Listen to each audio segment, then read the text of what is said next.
Hi, this is Deanna from Ribbon Candy Hooking. Welcome back. Today I'm here to talk about rug hooking backings. What are backings? What do they do? What are they called? What are they for? Which one is the best? Rug hooking backing is the fabric that your picture that you're about to hook is printed on or drawn on. For example, I'm working on my version of Van Gogh's Starry Night, and I have drawn onto my backing part of that image. That is the backing. The backing is the fabric that you're using to hook into. There are 4 backings with rug hooking that you hear about and that you might choose from. The first one is called monk's cloth. This is a very popular and common one. It looks like this. You can see this one has lines one way. Sometimes they have lines both ways. These are both monk's cloth. It is a white cotton fabric that is often gridded, but sometimes just has the one set of lines.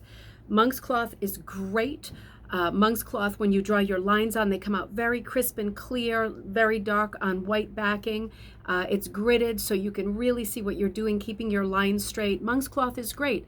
A lot of people will say monk's cloth doesn't have a lot of give or a lot of stretch, so that it's more difficult to hook wider cuts. So wider strips of wool, like number 8, number 9 above, really wide strips. I've not personally had that problem, but that is common feedback with monk's cloth, that if you hook primitive, meaning with wide strips, it might not be your best choice. I love monk's cloth. It's the one that I use the most. The second one is linen. Linen is also very popular. It's just a little bit more expensive than monk's cloth. Most of these backings cost somewhere around $30 a yard. They are not cheap. You want to make a good choice about what you get, and you need to experiment, right? Linen looks just like linen, as you can imagine. This is really soft linen that I stock. Really nice, soft, flexible. It has a lot of give. It doesn't have stretch, but it has a lot of give. It's a woven, so it's fairly loose. You can get very wide cuts in there. If you do like to hook primitively with wide cuts, you're going to like probably linen more. It's a little bit easier on your hand every time you pull a loop up. You don't want a ton of resistance from your backing fabric. So linen is great, and if you don't like the natural color, I always use the natural color, but they also make a bleached color, which is more like a white, like monk's cloth, except it's linen. And of course, it is 100% linen. That's another popular backing. That is the slightly most expensive choice as things go. Now, the third backing is one that you hear about a little bit less. It looks like this. Looks a lot like monk's cloth. It's still a white woven. This is cotton, and it is called rug warp. You also have poly rug warp. You saw that more like in the 90s, early 2000s. This is cotton rug warp. I didn't mind the poly. I don't mind the cotton. But what you need to know about rug warp, it is the tightest of the backings. So while some people will say monk's cloth is a little tight for really wide strips or really thick yarn that I'm hooking, well, rug warp is even tighter. So it would be a very sort of rare thing for somebody who's very experienced to be hooking very wide cuts into rug warp because it's just very tight.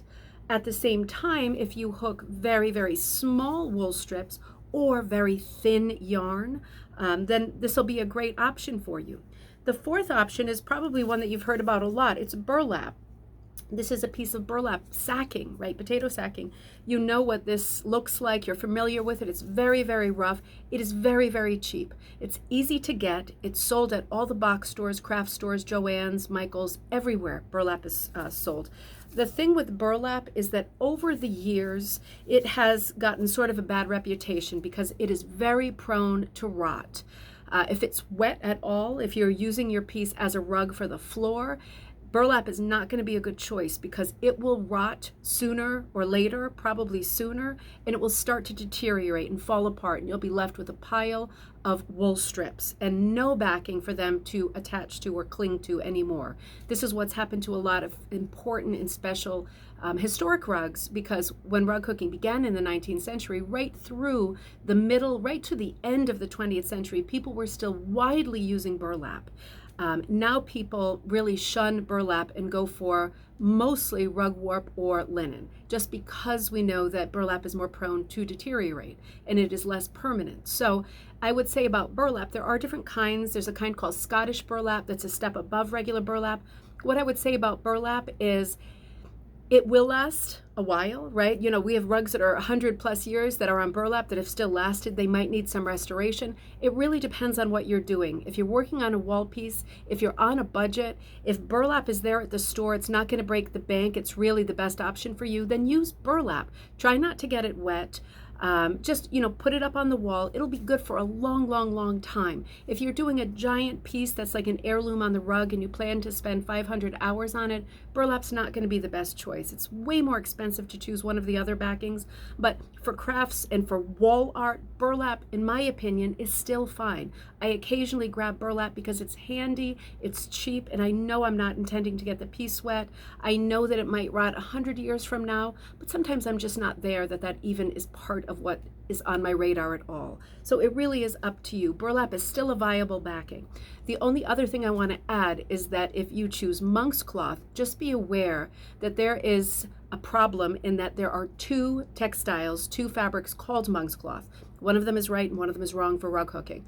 Rug hooking monk's cloth is what I just showed you. There's a second kind of monk's cloth that is called monk's cloth that is often packaged in like a little cardboard flat thing for needlepoint. And you can look at it, needlepoint cross stitch. It has no give at all. It has no stretch. It has very small holes. It's very, very stiff. It will not work for rug hooking. So if you're searching for monk's cloth, make sure you add the tag rug hooking monk's cloth, because the other monk's cloth is a little less expensive, but it will not work at all. So it will turn out to be very expensive because it will be wasted.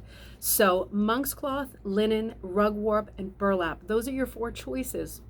It is really up to you. Experiment, see how it goes, see what feels right to you, see what you enjoy using. This is a tactile craft. Whatever feels right in your hands is right. If you love working with burlap, then you should. If you love working with rug warp or monk's cloth, then you should. But don't listen to people, certainly on social media, that will say the only thing that you can use is monk's cloth or the only thing that you can use is linen. I happen to know that one of my buddies in my group, who we Zoom with sometimes in our group Zooms, had no backing material at all during 2020. And as a result, he took an old dish towel that was woven and he used that for hooking, and it worked great. So don't listen to people who are telling you the only thing that is sensible to use is something super expensive as a backing. Choose a backing that's right for your budget, that's right for your hands, that's right for your brain, for your heart, for everything. Try them all out. They're all kind of expensive except for monk's cloth. So try them out project by project and see, I get a bit better feel for this than I do for this. It'll be up to you to decide. But there is no right answer to what is the best rug hooking backing. Those are the 4 backings, and hopefully over time you'll be able to try all 4 and decide what you like to use the best. I hope that was helpful for you. I will see you next time at Ribbon Candy Hooking. Take care.